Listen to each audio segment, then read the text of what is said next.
Yo, what up?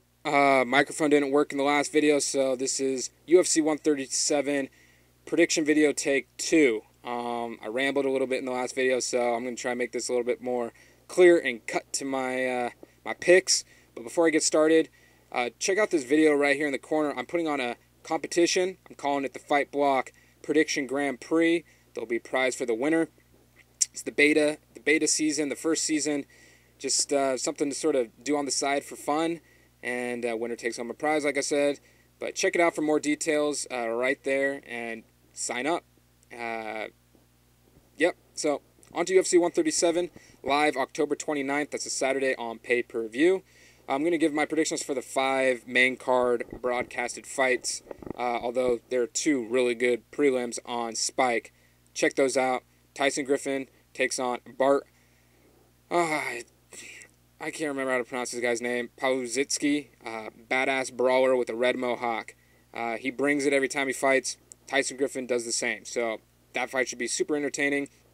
And then Dennis Seaver against Donald Cerrone. 2 lightweight contenders. Should be a brawl. So 2 good fights. Not going to give my predictions. Just going to go right to the main card.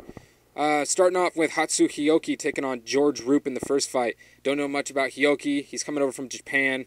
His strength is his jiu-jitsu. He's a great grappler. But from what I've seen, not the greatest striker on the feet. George Roop, a very tall featherweight, has a long reach. It's going to make it tougher. Hioki to get inside on him. I'd definitely give Roop the stand-up advantage. George Roop, he's been in there with the best in the featherweight division. So he's definitely got experience in the octagon. Hioki making his UFC debut. Tough fight to call. If Roop can keep this fight standing, I definitely think he can catch Hioki, finish this fight. But Hioki looked like he's a very sly fighter. Can get in you. If you can grab a hold of anything on Roop, Roop could be in trouble. Tough fight to call. Like I said, haven't seen much of Hioki. Roop, kind of inconsistent. Sometimes he looks really good, and then sometimes he just gets knocked out. So, tough fight to call, but I'm taking Hioki by submission in the second round. I think he'll somehow find a way to take George Roop's back, slap in a rear naked choke, and finish the fight in the second round. Moving on to Mirko Cro Cop taking on Roy Nelson. Kind of surprised Cro Cop's still around. Coming off 2 brutal knockouts, both to Frank Mir and brutal knockout in his last fight against Brendan Schaub. Roy Nelson also coming off 2 losses, both decisions. One to Junior Dos Santos and the other to Frank Mir in his last fight. Roy Nelson pokes fun at his fat physique, comes out to Weird Al Yankovic's fat, and it was all laughs and giggles, and then his last performance just kind of was like, ugh. He looked out of shape. He got destroyed by Frank Mir, just really didn't even put up a fight. Mir worked him on the feet, just destroyed him in the clinch, and then just got him on the ground, just controlled him. And just was an embarrassing fight, to say the least. But Roy Nelson coming off that poor performance against Frank Mir. Cro Cop, since fighting Gonzaga and getting knocked out, really hasn't been the same fighter. Just really not that aggressive, hasn't really thrown his signature kicks at all, really. I know every time he does, I cheer like, yeah, Cro Cop, the old school Cro Cop throwing kicks. But he just doesn't throw them anymore. So, I don't know. I see this fight. I think Roy Nelson, I'm really not looking that forward to this fight, only because I don't think it'll be that exciting. Unless there's some spectacular finish, knockout. I just see Roy Nelson pushing Cro Cop up against the cage, maybe taking him down, but just using his weight to hold Cro Cop there, kind of dirty box him, and just use his weight to his advantage and just close the distance and control Cro Cop. And I don't know. I just don't see this one being all that exciting. And 3 losses in a row. This is probably the last fight for Cro Cop should he lose inside the UFC. I wish I could have seen a better Cro Cop show up in UFC fights, because he just hasn't really ended his career very well, if this is indeed the end. But, I see Roy Nelson taking this fight, and by decision. So, 3 losses in a row for Roy Nelson also, should Cro Cop win. Doesn't look good either. Even though he's an Ultimate Fighter winner, I know Dana White and him kind of have a little bit of, I wouldn't say bad blood, but they occasionally don't see eye to eye. So I don't know what the case would be for Roy Nelson should he win or should he lose 3 in a row. So, big fight for both fighters' careers. Moving on. Cheick Kongo taking on Matt Mitrione. Probably the toughest fight for me to call on this card, you know. I think Cheick Kongo definitely is the more technical striker. If he can start utilizing his low kicks against Matt Mitrione, kicking away at Mitrione's leg, I think he could break Mitrione's will. You know, Mitrione is 5-0 since coming off the Ultimate Fighter show, but I'm still questionable on his cardio and his heart and just his mentality when he comes into fights. You know, sometimes I feel like he gets intimidated, and especially against someone like Cheick Kongo. I wouldn't want to be in the octagon with Cheick Kongo, but you know, I think he's building confidence with his wins. He had an impressive finish over Christian Warcraft in his last fight. He's looking good, but you know, I still haven't jumped on the hype train for Mitrione.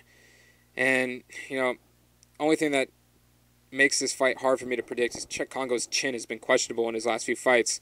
His last fight against Pat Barry pretty much was almost, I mean, maybe he was out cold twice, and somehow was able to recover before the ref stopped, and ended up finishing Pat Barry, getting back up to his feet and knocking Barry out in one of the greatest UFC comebacks ever. So, you know, he got dropped by Frank Mir, and his chin has been questionable. But he does have the power too, so, you know, I see most of his fight taking place on the feet.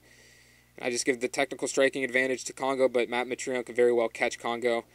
But, you know, I'm just going to go, like I said, not on the hype train yet from Mitrione. I'm going to take Cheick Kongo by TKO in the second round. Hopefully Kongo's still sporting that beard. Maybe it's like Kimbo Slice style now, you know. Because that was pretty badass in his fight against Pat Barry. So, we'll see if Kongo comes in with a Kimbo Slice style beard. That'd be pretty scary and intimidating. Anyways, moving on to the co-main event. You know, the co-main event and main event kind of got switched. Diaz is now taking on BJ Penn. Carlos Condit now taking on George St. Pierre. Diaz getting bumped down to the co-main event because he didn't show up for a press conference in Canada. Typical Diaz, just doing his own thing, and Dana White wasn't very happy about that. Pulled him from the main event, but decided to give him BJ Penn, which I honestly really like this matchup. If you don't know, there's actually a little bit of a feud here, not directly between BJ and Nick Diaz, but Gracie Jiu-Jitsu, who Nick has his black belt under, and BJ Penn. Back when BJ Penn was training mixed martial arts and jiu-jitsu and coming up the ranks, he was training with Ralph Gracie, I believe, at his gym in Hawaii somewhere, and was really just the up-and-coming prospect and was their prize fighter.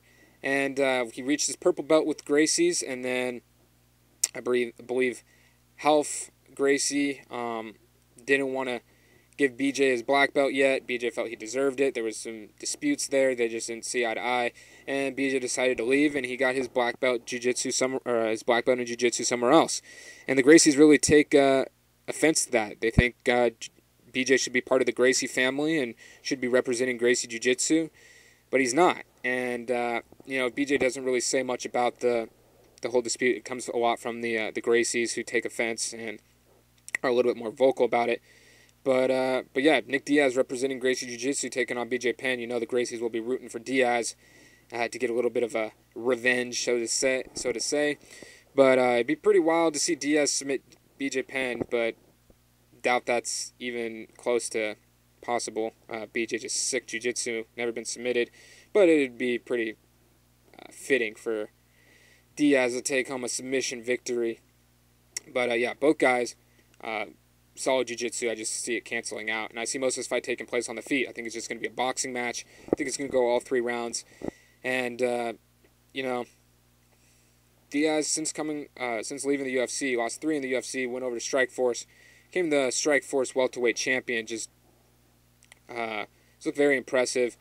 Coming off of that first round brawl with Paul Daly, actually got rocked in that fight, but was able to recover and then finish Daly in the final seconds of the first round. And BJ Penn coming off of that draw with John Fitch. You know, Penn, I'm not sure if he's questioning retirement, if he's got those thoughts going through his head. I think he might have mentioned after his Fitch fight, had he lost to Fitch, he would have retired. He's left the lightweight division. He's now fighting in welterweights, and champions GSP, and we all saw how dominating GSP was against him. And I'm not sure if that's another fight that he'd want in the future. Should he make it up to title contention? But anyways, yeah, BJ Penn, I think this is a great fight for him. And my prediction, like I said, I see most of the fight taking place on the feet. It's going to be a boxing fight. BJ got outboxed by Frankie Edgar. That was because of Frankie's speed. Just was too much for BJ. Diaz, definitely a different style. He's got the sort of constant pressure, always jabbing, and I think he's got the reach advantage in this fight. And tough fight to call, but I see going all 3 rounds, and I'm going to give Diaz the boxing advantage, and I think Diaz pulls out a decision win over BJ. BJ always has his cardio has always been in question. The last few fights, he's showed up in shape, and so I don't know if it's even a question now, but Diaz's conditioning is just insane. Guy runs triathlons, or does triathlons and all that stuff, and marathons, and he can go all 3 rounds fine. So who knows? Should the fight get into the 3rd round? See how the conditioning factor plays into part. But yeah, pick Nick Diaz by unanimous decision. Moving on to the main event, George St. Pierre taking on Carlos Condit.